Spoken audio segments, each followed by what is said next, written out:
Hey guys and girls, how's it going? Hope you guys had a great week. So I'm back today to actually weigh in and give my thoughts on Final Fantasy XVI. I actually finished the game. It took me 57 hours to beat the game.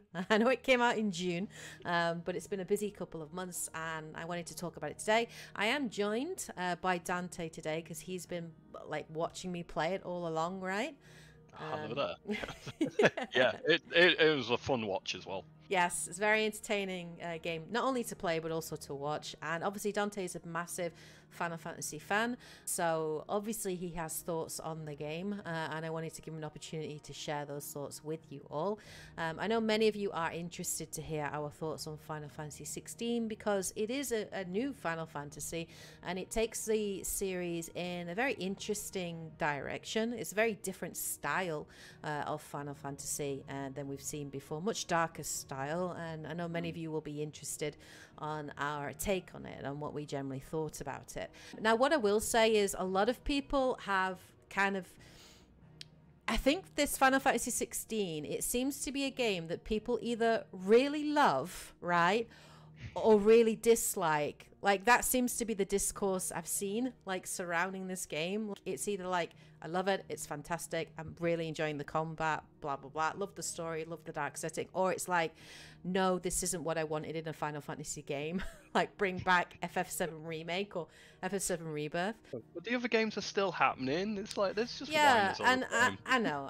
And I think for me, what people have to remember with Final Fantasy, with the franchise, is every single Final Fantasy game is different, right? And that's one of the things I really love about Final Fantasy is that, like, there are core, like, key things that are always in it, right? Like the summons and like certain spells and abilities and things like chocobos. Obviously you can't have a Final Fantasy game without chocobo, and they are in Final Fantasy 16, so I'm sure you'll be happy about that. And you even get a mount for a chocobo. You get to ride one, which is really cool.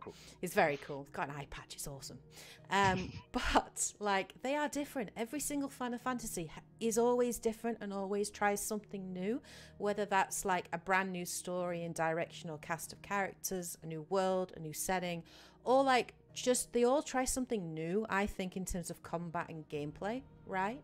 From like your turn-based Final Fantasies from, like, you know, FF7 and FF8 to like the system that they had in Final Fantasy 13, right, where you could, the paradigm system where you could switch between paradigms. I quite enjoyed that. I know a lot of people didn't like it. Then obviously Final Fantasy 15 was a little bit more action orientated, and then FF7 Remake was a hybrid of both, right? And then Final Fantasy 16 has gone all in on the action. It is an action RPG, more action than RPG, I would say, like in every sense of the world. Devil May Cry a bit. Yeah, I mean, the way I would describe Final Fantasy 16 is it is basically Game of Thrones meets Devil May Cry meets Bayonetta. And that is how I would sort of describe it. You know, it has that Game of Thrones style in terms of like its dark, medieval dark fantasy and its political intrigue and its darker, more serious like tone. People die, like shit happens in Final Fantasy 16. You know, they don't pull any punches. There is swearing, you know, and like, you know, it is full on. I've never heard so much swearing. I know. I think it's because most of the cast is British, and for some reason, I don't know, they get away with it. Who knows? But like, of course, it's Devil May Cry in terms of its like combat, you know, in terms of you utilizing Clive, and the way his combat works is very Devil May Cry in terms of switching between abilities and juggling enemies and things like that. And then it is most definitely into like Bayonetta in terms of like the epic sheer scale of like icon fights and just the spectacle, right, and the set pieces. And it very much is all three. So if you like any of those three, you're going to enjoy, I think, Final Fantasy 16, and I think you're gonna really enjoy it. Now, I actually very much enjoyed the story. I really enjoyed the darker tone. I liked that this was a more serious, like darker, gritty, very gritty kind of story. I thought the world of Alicia, is it, was fascinating. I really like the themes, you know, running through it. Obviously, the corruption of magic, right, and the different dominants, I think was a really cool way of like using the summons. Like, yeah, it's definitely different. Very cool. I think actually this is my favorite kind of versions of the summons, right? Like the fact that you play or fight, you know, different dominants, and every kingdom has their own dominant, which are basically special magic users that can utilize the powers or the abilities of summons, you know, of icons, and then they can even awaken as those icons, and then you get big, huge, epic fights and just insane stuff happening. So I really enjoyed the world building, and obviously this world is incredibly racist. I'm going to say that. Like the bearers that are magic users are like treated as a second-class citizens, and slavery is very much exists within the world. It does not pull any punches. Like it really does tackle some kind of quite heavy topics, but I enjoyed it. I thought the world was fascinating, and I really enjoyed the story. What did you think of the story, Dante? Yeah, well, first the world building was immense, and like even though we couldn't spend too much time reading through all the like kind of codexy type stuff, they really thought of everything. And you've got like the world map there, and you could like pick places and find out about its history, where we're up to now and what's happening. And it's like, whoa, they've really thought all this through. It was like a massive novel. But yeah, I really enjoyed it. I like the kingdoms and the political intrigue. The story does go very Final Fantasy in the end, like, you know, the ultimate bad, right? I'm not going to say what it is or who it is because I don't want to spoil anything for you all. But if you played a JRPG, but if you played a JRPG, you know, and it very much does go like the final fight is just fucking ridiculous, honestly. But I really enjoyed it, to be fair. I actually enjoyed the final boss fight, so that's good. But yeah, it just goes very Final Fantasy, very out there, very kind of crazy, big stakes and all that sort of thing. But I enjoyed it. I really enjoyed it. And I thought the cast of characters was actually fantastic. I think it's a very good cast of characters. I actually think the cast of characters in Final Fantasy 16 is far superior to the cast of characters that we had in Final Fantasy 15. Yeah. I don't know. I liked Final Fantasy 13, and I liked the cast of characters in Final Fantasy 13, but I did enjoy the cast here. I thought Ben Starr did a phenomenal job. Ben, legend. As Clive. Like his delivery, his voice acting is on a whole other level. Like there are so many moments, like even just like when we finished it and towards the like, there's so many moments where I'm like, oh my god, this guy is like tearing, you know, like full on delivering, like I'm convinced, you know, kind of thing.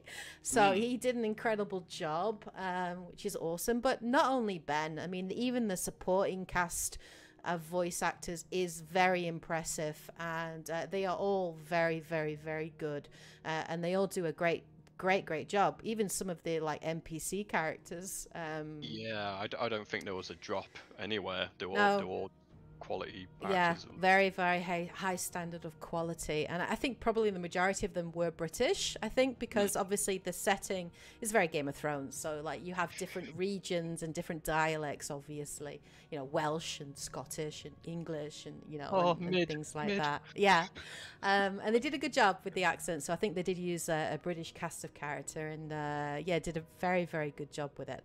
I know in terms of the story and the themes, like it is a much more serious, dark tone in Final Fantasy 16. It is very serious. Obviously, Clive, you play as a single character, so you cannot switch between characters, and in a way it's probably good that you couldn't, because the actual combat for Clive is fairly complicated. So the fact of having to be able to switch to characters, I think, would have overcomplicated matters. So me personally, I didn't find that I missed being able to switch to other characters. You do have companions that will travel with you, and that rotates and changes as you play through the story. So, you know, sometimes you'll have Jill with you, you know, sometimes you'll have like Torgal, best boy, your dog, with your wolf with you. Sometimes you'll have Sid with you and other characters. So it does rotate throughout the story, which is very cool. And they, you know, they're in cutscenes and they'll comment on things, and, you know, so you do still have that. when you're exploring. But like one of the things I've seen people like worried about is, you know, do you miss that levity? Because obviously Final Fantasy is known for sometimes having really quirky, like very funny, you know, very camp occasionally, like humor, very Japanese, you know, kind of humor. And does it have those JRPG moments? It does, but mostly like at certain points in it, and it's mostly at the hideaway, right, where you do have like funny comedy moments, particularly like, you know, Sid and Gav and Mid, I would say, are more of the light-hearted, quippy, like wisecracking characters. And they're the funny ones, and they're done very, very well. And you know, there really is a sense of like community and camaraderie, and you do actually find yourself really caring about these characters.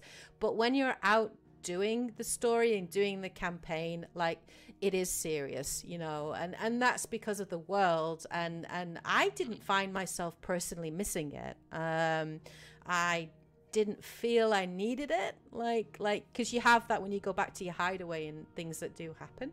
And I don't think that kind of campiness would have worked for the world and for the tone that they were going for. You know, Clive is a pretty serious guy, and you know, Jill is, but they all have history, right? And trauma and different things that have happened, so it makes sense, you know, due to their backstory. And I think had they had added moments like, you know, with like where they did with like Cloud cross-dressing and stuff like that, I just don't think it would have worked for Final Fantasy 16. And I think they would have been putting it in more for just having it in rather than for it being the best thing for the story, right? Yeah, that wouldn't be the Game of Thrones way, would it? Right, yeah. So I think for me, the balance isn't wrong. I perfectly enjoyed the campaign and the story and was totally invested. And there are so many like epic moments, right? Like and so many, you know, like sort of calm moments as well.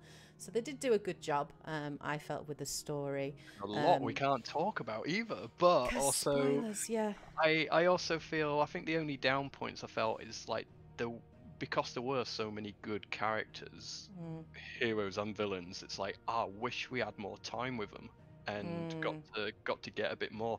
Plus we had a time skip one or two, and it's like, what happened in that time frame? I wanted I wanted more information. Montage. It's like, oh dude, this I get it. There is definitely a time skip at one point. It's like, 2 years have gone. Oh, what? Okay. It was an even longer one. It's like, oh, come on, tell us. I do actually agree with you on that. I think that would have been better. And I think that one of the major issues that the story, like the campaign, has is it does have huge pacing issues for me. And the balance between story campaign and the sheer volume of side quests on offer, and also the different levels of quality in terms of those side quests massively varies, right? You could tell the MMO team worked on it, so I say. And it's like, oh, fetch quests again, yay. But towards the end of the game, when like the stakes are getting really, really high, and like you're hitting huge highs in terms of like just stuff happening in an end of the world stakes, and then suddenly the game just throws like 10 side quests at you, and you're like, dude, guys, like the world is gonna end, like I don't have time to do all of these things, like shouldn't we be focusing like on the main story? So I felt like, for me, like there were too many side quests for me. I think less is more. Some of the side quests are enjoyable. Like I would definitely say, you know, don't avoid them. Plot a bit. Yeah, like some of the side quests, particularly like there were some like world building ones where you have like companions and like allies that you have out in the world, and they are worth doing because they do really add a lot of character to each different region, right? And some of the issues that they're having and how they do differ from each other. So they're good in terms of world building. And then there were some really good ones for your like companions in the hideaway, which I almost considered more like loyalty missions, right? Like doing things for those companions. Yeah, and I really enjoyed those. And then you had some side missions that were like, if you do this side mission, you will gain some kind of like benefit from it. So whether it's a potion, like satchel upgrade, right? Or like gaining your chocobo mount or something like that. At least they were clearly marked on the map with a little plus, so you knew which side quests to prioritize if you weren't fussed about doing them all, and you did want to just crack on with the main story. So I suppose there's that option. Yeah. But if you're someone that's wanting to do everything, it starts getting a bit tedious. It does. Oh, I've got to take on the big bad. Time is of the essence. Sure, I'll pick some flowers for you, mate. No problem. All the time in the world. Yeah, it is crazy, like, honestly. And I think it would have been better had they have like split those like different types of, you know, like other RPGs have done that. So they're like, okay, like what Starfield is doing now, right? With like, you've got your faction quest lines, right? You've got your companion quest lines, and then you've also got like your activities, right? And your activities, the quality of those side missions are just not as good. So you can choose whether or not you want to do them, or you can just skip them. But for a lot of the side missions, they felt a little pointless. Like, you didn't really get good enough rewards for doing them, or enough XP for doing them. You got renowned, and if you got enough reputation, that would unlock like certain rewards at certain levels and certain stages. But that for me was just too grindy. You know, it's very grindy, and therefore very, very MMO in its style of delivery, right? More than like RPG. You know what I mean? And the payoff was very little sometimes. Like, the weapon and armor stats seemed almost trivial. They were like, just oh, it's plus like 2 or 5. It's like, well, what? I did all that, and yeah, and that's what I'm getting for it. Exactly. They would have been better doing like the balance that, say, Final Fantasy VII Remake had with its main quest and its side missions. I thought the pacing for Final Fantasy VII Remake was perfect, and it didn't feel like they were getting in the way of carrying on the main campaign. So for me, I think less would have been better. Yeah, it definitely felt like padding, especially at the end, because it was really winding you up. Yeah, it was winding me up. I'm like, I just want to do the last fight now, and you keep throwing side missions at me, and I've had enough, right? Get your own goddamn flower. Like, I was like just fed up by the end of it. So yes, I can see many people just be like, you know what, I'm done. I'm done. I'm just going to blitz through the main campaign. And I can see some people doing that. Let's obviously delve right into the gameplay, and obviously talk about that. So the combat is the main appeal of Final Fantasy 16. The combat is like fantastic. Like, it was the highlight for me. I enjoyed the story, don't get me wrong. The story was great and I really enjoyed it. But the combat certainly is the highlight. I absolutely love the combat. Like, Dante will attest to this. There were so many moments in that combat where I was just in the zone and just loved it. Like, it was really, really good. We kept getting discussions about all the skill trees and going, right, to get the stagger meter down, we'll like use this move because it's really good, and we'll mix it with this move. Yeah. We'll combine it and then time it, so then we'll use that, then that, and you got to like really customize Clive's abilities. So you have access, as you play through the game, you gain access to different icons, right, as you play through it, and each icon has their own select like spells or abilities that they can use. You can level up points into these as you gain experience, and by that you can either upgrade them so they do more damage, or have more versions of it. And then if you master it, that means you can actually apply that ability to any other icon, right, rather than just having like Ifrit's icons to only Ifrit or Garuda's to only Garuda. You can actually mix and match it. So the combat in that way is very, very customizable, and you can like find the way that works for you.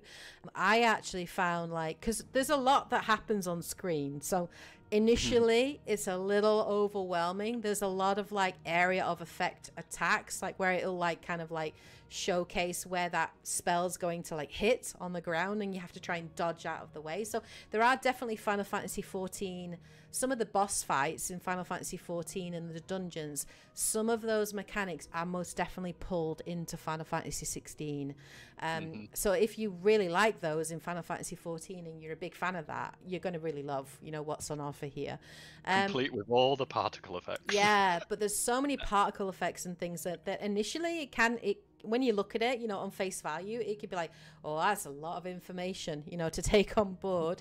And then obviously you have a dodge button, which is R1, which you time to kind of dodge out of the way. And if you do it perfectly, and then you can like attack quickly afterwards and cause extra damage.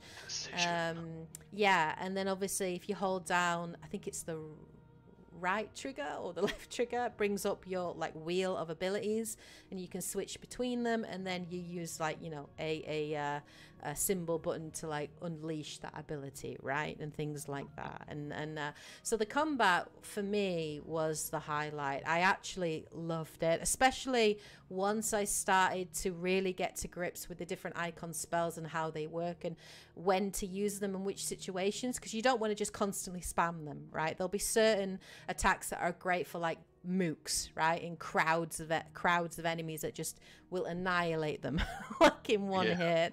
All with a different cooldowns and that. Yeah, all with different cooldowns. And then obviously you might want to save like your stagger abilities for more difficult boss enemies, right, where they have that stagger bar, and you've got to bring that stagger bar down to be able to then do some serious damage on their health. So the combat is really enjoyable. Like I haven't played combat that felt this good in quite a while. Bayonetta 3 probably was the only other combat that I can think that's a little bit similar, right, in like the dodging and times and, you know, things like that. So I really enjoyed the combat. The boss fights are absolutely epic. The boss fights are the highlight of this game, 100%. And the icons. I mean, the quick time is not really that good, to be fair. It is just press square or press R1 to dodge or square to attack. It's really pointless. They really didn't need it, to be fair. At least it looks nice. Yeah, I mean, the cinematics look incredible, and the icon fights are just absolutely insane. Like, it's like basically kaiju fights, like massive, these massive creatures that are super powerful and can just completely destroy towns with one step, you know, just insane. And like you have these two big creatures fight, like 100% like God of War and Bayonetta. So like they're just epic. They're jaw dropping, and those are definitely some of the highlights for me from playing it. So I really enjoyed the combat. In terms of crafting and gear, I wasn't overly blown away by those RPG elements for me. For me, actually, the RPG elements for Final Fantasy 16 were quite weak. It's very linear story, right? So you don't have much impact upon the events of obviously what's going on or making choices or whatever. But I suppose you have never really massively been able to do that. In Final Fantasy games have always been fairly linear. The other thing I found was missing was the no elemental strengths or weaknesses. Yes. It was really odd. I it's missed like, that. Yeah. Like, that's the Firebomb. I'll use my ISIL magic and it's like, just neutral, everything's neutral. Yeah. It's like, I agree. I kind of did miss that because like, I like that, you know, that is RPG, you know what I mean? Like what are your weaknesses and strengths of your enemies? Whereas here you are just literally throwing everything at every enemy and you're just trying to overpower them, right? With your abilities. DPS. Yeah, it's more about DPS and stagger. That's what it is. So in that way, like the combat does feel very simplified in that way, even though there are so many abilities that you do have. So you're right, 100% on that, Dante. I did actually miss that in terms of the combat. In terms of like crafting and RPG elements on that, like you can craft new swords. There are also like 3 kind of items or like relics type things that you can equip, so gauntlets, braces, necklaces. But these for me felt a bit lackluster. So you only get like incremental increases in your stats, so like your health or your defense or your damage or your stagger or like recharge time on certain abilities, you know, that kind of thing. Like they really didn't feel like good, like interesting enough or purposeful enough, you know, to be able to do them. And then like the merchants like were virtually pointless. Like a lot of the money system in Final Fantasy 16, like you become wealthy very quickly because you don't really have anything decent to buy. Like when you go to a vendor, a lot of the gear that they sell is actually weaker than what you can craft. So there's no point really buying gear. So I literally spent most of my time just buying new potions or the odd crafting material. But you get most of your crafting materials through like either the story and playing through the story and side missions, or through doing bounties, which is where you can take on these like special like monsters, right, or beasts or creatures that are a little bit more powerful. And so, you know, you'll get special like materials from them, and you can use that to craft some of the more higher level stuff, right? And I enjoyed the bounties. They were cool, but then like you get this bounty with like a hint, right, when you look on the bounty board, but then you couldn't, it was nowhere in your like journal or like menu to be able to look at that information later. And it gives you a hint as to like the location where you will find it, and you have to kind of work that out for yourself on the map. But I had to take screenshots of these bounties because I couldn't find it anywhere else, and I didn't want to have to fast travel back to the hideout to look at the bounty board to then fast travel to the location that I needed to be, right, to find it. So it's just weird decisions that were made that just made things a little bit like convoluted and just a little bit weird and a little bit difficult. So I did about 12 bounties, I think, but after that I just kind of got a bit bored of them and didn't really do any more. I did all of the side missions and I did all of the main quest, of course, which is why I spent 57 hours with the game. But by that point I'm like, I can't be bothered with all these bounties anymore. I just want to finish the main campaign. So by the end of it I was feeling a bit burnt out. It started showing up how much monster variety they actually had, because then a lot of these were just different coloured versions of the same thing. And you're like, oh, that you face in the main campaign, right? So I've already faced one of these, right? You know, kind of thing. Yeah, I agreed. They do become a bit recycled, and I guess that's that MMO kind of influence again. You know, that like recycled kind of enemy types and things like that, and beasts and monsters and stuff like that. So overall, I enjoyed Final Fantasy 16. I actually did really enjoy my time with it. I really enjoyed the main campaign. I really enjoyed the combat, even though I agree I would have liked the elemental damages and things like that in it. I missed that side of it, but I still enjoyed it and had a lot of fun with it. And the icon fights are just amazing. They're absolutely epic. And some of the side missions are good, worth doing, but you do have to like troll through a lot of like mediocre like content to get to some of the better ones. So maybe there'll be a guide online somewhere that you can look up to see which are the ones worth doing and which ones you should skip. You know, but overall I enjoyed Final Fantasy 16. I thought it's actually one of the stronger Final Fantasies. I actually thought the story on offer here was far superior to what we got in Final Fantasy 15. It's one of the better stories, I think, in a Final Fantasy game, and I really enjoyed it. Would I recommend it? Absolutely. If you are a Final Fantasy fan, 100%. If you're a JRPG fan, most definitely. But I do think you need to go in knowing what this game is, and it is an action game. It is most definitely an action game with a pretty linear story, some crazy action set pieces, right? So if you're more looking for the more RPG side of things, you might be disappointed. There isn't as much RPG here as we have had in previous Final Fantasies. This is a more action-focused game. But you know what? I was actually kind of looking for that, funnily enough. Like, I was feeling a little RPG'd out, I guess. Yeah. Because we've had some pretty big RPGs this year. Baldur's Gate 3, you know, Starfield. So this, for me, was actually a nice palate cleanser, and it was just what I was looking for, which was a nice, really fun action game with a good story and a good cast of characters and like a really cool setting, and that's what I got. So I actually really enjoyed Final Fantasy 16, and I would 100% recommend it to you if it is one that you're interested in. What's your final thoughts on it, Dante? Definitely. I was saying, if that's not everyone's flavor, there's enough accessibility options to, you know, go in for like story mode to make the fights easier. You've got all those optional pieces of equipment you can equip to make mechanics even easier and give you like leeway and timing and stuff. And then if you think it's too easy, you've got New Game Plus for like a new change and to make things tougher, make things more difficult. So there's quite a lot to it. And I also had to give a shout out to the music, because damn, Oh, the music is awesome. Yeah, but that, music's always been incredible in Final Fantasy, I think. know, But but the it's remix of some of the Final Fantasy songs with the darker tone, so good. yeah, So good. that. Yeah. And I'm assuming that's why they didn't do the Chocobo theme, because that's just too light a flow. They just did it Maybe. whenever you rode it, you just got a little jingle, and that was it. It's like, Yeah. no, it's all dark, it's all moody, it's all Yeah. edgy. Yeah. But yeah, brilliant stuff. Nice, nice. So yeah, so those are our thoughts on Final Fantasy 16. I hope this kind of covered most things for you and gave you a good sense of the game and what we thought of it. If you have any questions, please do post those in the comment section below. Anything that we missed that you would like to know about, please do post those in the comment section below.